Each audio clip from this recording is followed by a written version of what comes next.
Hello guys and welcome to the channel. In this video I'm going to show you how you can add a background in your Blender animation. So here you can see the animation I've made is ready, but there's nothing in the background. So how you can add a background in your animation and complete your animation.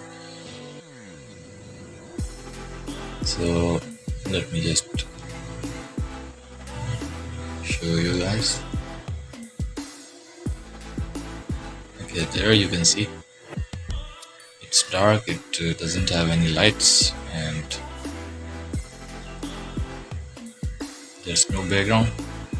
So I'm going to show you how you can add a background. All you have to do is click on this world icon and click on new. Now go to color,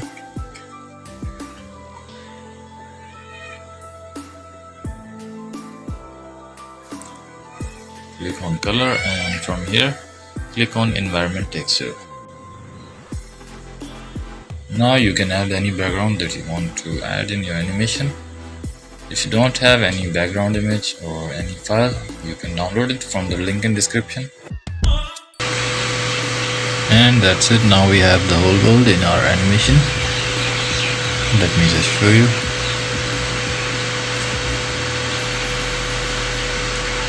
Here you can see the clouds in the sky.